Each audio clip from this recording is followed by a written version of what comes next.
It happened in broad daylight, in the middle of a crowded square. Claire stood on her toes, placed a trembling hand on a stranger's chest, and kissed him, not out of love, but out of desperation. People stared. She didn't care. When she pulled away, breathless, he looked at her with calm, curious eyes. "I'm sorry," she whispered. He smiled softly and said, "That's the best thing that's happened to me today." A few hours earlier, Claire Bennett was just another invisible face in the city.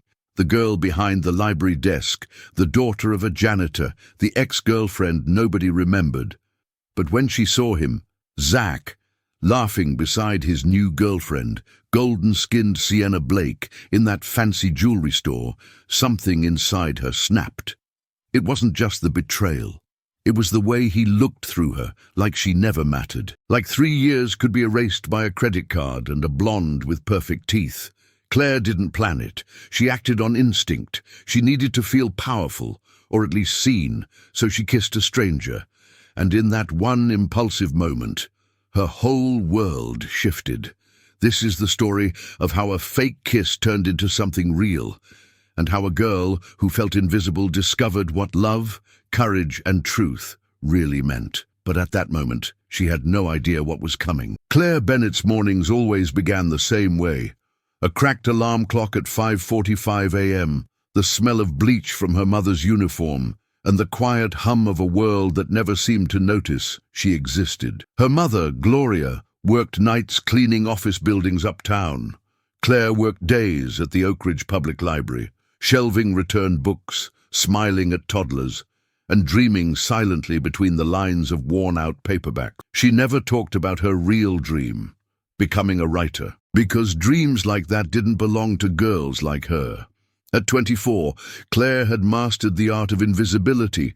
Her clothes were plain, her voice soft, her presence forgettable, exactly how her ex-boyfriend, Zach Miller, liked it. For 3 years, she shaped herself around his life, his friends, his ambitions, his idea of perfect. Until one day, he said she wasn't ambitious enough. 2 weeks later, he was dating Sienna Blake, the influencer, the heiress, the girl who fit into his world like a tailored glove. Claire never confronted him. She just disappeared quietly from his life. Until today. She hadn't meant to walk into the same jewelry store. She was just taking a shortcut through the mall, trying to escape the heat and her own thoughts. But then she saw Zach, laughing, holding Sienna's hand, pointing at engagement rings. Her stomach dropped. And then he saw her. "Claire?" he asked, like she was a distant memory. Sienna looked her up and down, her smile polite and cruel. "Oh, is this the ex you told me about?" Claire forced a nod, feeling her cheeks burn. She wanted to vanish, to scream, to cry. Instead, she turned around and walked, fast, without direction, until she found herself in the plaza outside. Her heart was racing, her vision blurred. And that's when she saw him. A man in a navy suit, alone, flipping through a book while sipping coffee. She didn't think. She walked up, tapped his shoulder, and kissed him, just like that. The kiss was soft, warm, grounding. When it ended, she whispered, "I'm sorry," and turned to leave. But then he said, "Wait, are you okay?" That's when everything, absolutely everything, began to unravel. Claire didn't answer him. She just shook her head, gave a quick, nervous laugh, and walked away without looking back. She told herself it didn't matter. It was a moment, a mistake no one would remember, least of all him. The next morning, the library felt colder than usual. Claire buried herself in the returns cart, trying to forget the heat of his lips or the calm in his voice when he asked if she was okay. She didn't even know his name, but he knew hers. "Claire Bennett?" a deep voice asked from behind the circulation desk. She looked up, and her heart stopped. There he was, the stranger in the navy suit, holding a coffee and a half-smile. "I thought I'd return the favor. Can I buy you a book?" She blinked. "You tracked me down." He shrugged. "I own the building, and I own the library's publishing sponsor, so technically I sponsor you." Her jaw dropped. "Wait, you're Ethan Cole." It took her a second to place the name. Ethan Cole, CEO of Harbour and Hollow, the most prestigious literary publishing house on the East Coast. The kind of company that never read unsolicited manuscripts, the kind that turned writers into legends. He leaned in, resting his elbows on the desk. Look, I get it. Yesterday was intense, but I've been needing a fake girlfriend for an upcoming gala. My family thinks I'm too emotionally unavailable for long-term commitment. You might have just solved a problem for both of us. Claire stared at him. Was this a joke? He continued. 3 events, 1 gala, 2 private dinners. You smile, wear something shiny, and we pretend we're dating. I'll make a generous donation to the library. Or maybe help with that manuscript you've been hiding in your desk drawer. Her eyes widened. How do you... Left-handed ink smudges, worn keyboard, a folder labeled Chapter 6 on your desktop yesterday. I noticed things. She hesitated. Every cell in her body screamed no. This was insane, reckless, dangerous. But then she remembered Zach and Sienna, and how they looked at her like she was nothing. Claire straightened her spine. Fine, she said. I'll play your little game. He smiled. And just like that, the girl no one saw had stepped into a world she'd only read about. A world of chandeliers, champagne, and secrets behind every smile. What she didn't know was how easily real feelings grow when everything around you is fake. The transformation was fast. Too fast. By the end of the week, Claire had been fitted into designer dresses, learned which fork to use at formal dinners, and memorized a list of names, titles, and pointless social hierarchies that made up Ethan Cole's world. She told herself it was temporary, just a role, like an actress playing rich for a few weeks, but the nights blurred into weekends, the dinners turned into lunches, and somewhere between the champagne toasts and charity galas, Claire forgot how to breathe in her own skin. She hated how easily she started liking Ethan. He was nothing like Zach, no condescension, no smirks at her humble background. Ethan listened, asked about her writing, walked her home when no one was watching. Once, when she tripped at a black tie fundraiser, he didn't laugh. He offered his hand and said, "That's what makes you real." She should have stopped herself then. But one night, he invited her to his family's estate, the Cole Manor, for a private dinner. Margot Cole opened the door. Tall, ice blonde, flawless in a silk blouse and tailored slacks, she looked Claire up and down, the way someone might glance at a stain on the floor. "So, you're the writer," Claire smiled. "Nice to meet you, Mrs. Cole." "Ms. Cole," Margot corrected. "Marriage is for people who believe in fairy tales. I don't." Dinner was quiet, tense. Claire tried to follow the conversation, but everything she said was met with subtle correction or backhanded compliments. Ethan stayed by her side the entire time, his hand on hers beneath the table, small glances, little jokes to soften the atmosphere, and it worked. Until Margot's voice sliced through dessert like a knife. "So tell me, Claire, how much are they paying you for this performance?" Claire blinked, stunned. I'm sorry." Margot sipped her wine. "Let's not pretend. This is business. You're not the first girl Ethan's used to distract us from the real issues. At least be smart enough to know your role." Claire felt every cell in her body go still. She looked at Ethan, but he didn't say anything. He didn't defend her. Later, as they drove back in silence, Claire kept her eyes on the window, blinking back tears. Ethan finally spoke softly. "She always tests people. Don't take it personally." Claire nodded, but something inside her cracked. The next morning, someone, anonymous, leaked a private message to the press. A photo of Claire at the library, paired with a text, "Temporary girlfriend. Contract ends soon. She's just a placeholder." The message had been sent to Margot's assistant. Claire rushed to Ethan's office, shaking.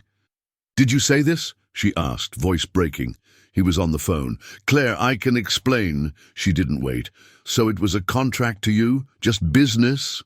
He stood. "I never meant for it to get out. I was trying to protect you." "Protect me?" She laughed, bitter. "From what, Ethan? A world you never let me into." He stepped toward her. "Claire," but she was already walking out. And this time, she didn't look back. "And you? Have you ever trusted someone, only to realize you were just a placeholder in their life? Tell me in the comments. Sometimes your story, the heartbreak, the moment you stood up and walked away, might be exactly what someone else needs to hear. The library had never felt so quiet. Claire sat alone in the break room, the cheap fluorescent lights buzzing faintly overhead. Her reflection stared back at her from the vending machine glass, makeup faded, shoulders slumped, eyes tired. She had deleted Ethan's number the night before, blocked every news notification, but the words from that message still echoed in her head. She's just a placeholder. 3 years with Zach, 6 weeks with Ethan. And somehow she felt smaller now than ever before. She opened her drawer, searching for distraction, and found it, a wrinkled envelope. No name, no return address. It had been slipped into the return bin earlier that morning. Inside was a short note, handwritten on yellow stationery. Your story changed my life. Don't stop writing. DF. There was no book inside the envelope, no context, just those words. Claire stared at them for a long time. Someone out there had read her words, had felt something. Not because of Ethan, not because of Zach, but because of her. That night, Claire opened her laptop again. She lit a cheap lavender candle, put on her favorite hoodie, and started typing. Not for a publisher, not for approval, but for herself. The words came slowly at first, then faster. Like rain after a drought, she wrote about heartbreak, hope, and messy, imperfect people. She wrote about silence and fire, about masks and moments, and the kind of courage it takes to simply stay soft in a hard world. And for the first time in weeks, Claire felt something shift. She still didn't know what would come next. She still didn't know if she'd ever see Ethan again. But for now, she wrote. And that was enough. Claire didn't tell anyone she was writing again. She just kept showing up at the library, typing after hours, sipping cheap coffee, while the city outside hummed without her. Then, one afternoon, her manager called her into the office. "There's someone here asking about your short stories," he said, handing her a business card, Maple Lane Press, a small indie publishing house she'd submitted to over a year ago. Forgotten rejection. Buried hope. Claire stepped into the meeting room cautiously, and there she was, a woman in her 60s with round glasses and a warm, no-nonsense presence. "Donna Fields," she said, "I read your blog, the one you stopped updating months ago. Shame, really. You have something people are hungry for." Claire blinked. "You left that note?" Donna smiled. "Guilty." The offer was modest. An anthology of essays and short stories. Nothing glamorous. No New York Times buzz, but it was real. Claire signed the contract with shaking hands.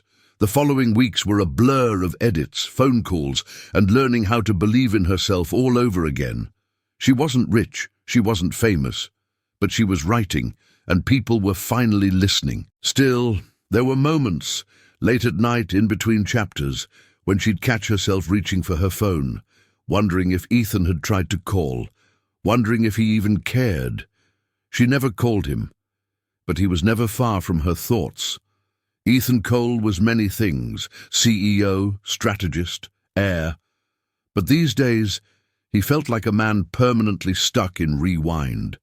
Everywhere he turned, he saw pieces of Claire. In the coffee mug she left on his shelf, in the book she recommended but never finished, in the silence that filled his penthouse at night. He tried to move on, dated the women his mother paraded in front of him, attended the meetings, gave the speeches, but nothing felt real. One evening, while reviewing submissions for a new literary prize, he paused at a manuscript Donna Fields had sent over. The name on the cover made his heart stutter. Claire Bennett. He opened the file. The first sentence read, "This is not a love story, it's a survival story. But maybe, sometimes, they're the same thing." Ethan closed his laptop, stood, and left the office without a word. The next morning, Claire arrived at the library to find a package on her desk. Inside, a manuscript, his, with a handwritten note. "To the girl who kissed a stranger and taught him what real feels like. I'm sorry I didn't protect you. This is me trying now. E." Her hands trembled. Then the phone rang. The phone kept ringing. Claire stared at the caller ID. Unknown number. Her thumb hovered over the screen. Then, without thinking, she picked up. "Claire?" His voice was quiet, steady, familiar in a way that made her chest ache. "Hi," she said. Just that. Nothing more. "I read your work," Ethan said. "The one Donna published. It's brilliant." Claire swallowed hard. "You sent me your manuscript." "I needed you to read it," he said. "Not as a publisher, not as a favor, but as someone who once kissed me like I mattered." She didn't respond. The silence pressed between them like fog. "There's a book launch," he added gently. "For your anthology. I RSVP'd. I'll be there, if that's okay." Claire didn't remember saying yes. But when the night came, she stood at the podium in a small independent bookstore, reading an excerpt from her story. The room was packed, mostly strangers, some familiar faces, and in the back corner, Ethan. He looked tired, but there was something softer in his expression now, something less guarded. After the reading, people clapped. Claire signed books, laughed nervously. Then she saw him, stepping forward slowly through the crowd. "I wasn't sure if you'd come," she said. "I wasn't sure you'd let me," he replied. They stood there for a moment, the noise of the store fading behind them. "I messed up," Ethan said. "I let fear win. I let my mother speak louder than I did." Claire crossed her arms. "And now you want to fix it?" "No," he said. "I want to own it, and then ask if I can try again. With no contracts, no lies." He reached into his coat pocket and pulled out a small, familiar notebook, the one she used to carry everywhere, the one she thought she'd lost. "I kept this," he said, opening it to a page filled with scribbles. "You once wrote, 'Love doesn't need to be perfect, just real.' That line stuck with me, even when I didn't deserve it." Claire looked down, blinking fast. "I'm not asking for everything," he said. "Just coffee, a walk, a chance." The bookstore grew quieter around them. A few people glanced over. A child dropped a book nearby. The world kept moving, but Claire didn't. She stepped closer. "You broke something in me," she said softly. "But maybe not everything." Then she did what she never thought she would do again. She kissed him. No cameras, no pretending, no need to perform. When she pulled back, he whispered, "So, is this real?" Claire smiled. "It is, if we want it to be." The bookstore closed late that night, but Claire stayed behind, sitting on a stool near the window, watching the city lights flicker beyond the glass. Ethan had gone home after walking her to the door. No promises, no grand declarations.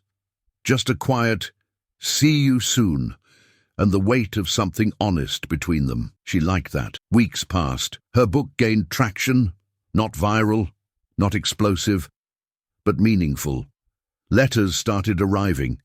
Emails from readers who saw themselves in her characters. People who said, "You made me feel seen." She didn't quit the library. She didn't move into a fancy apartment. She still shared a small, cozy home with her mother, who now kept one of Claire's books proudly displayed on the kitchen counter. And Ethan. He didn't try to rewrite her life. He simply asked to be part of it, little by little.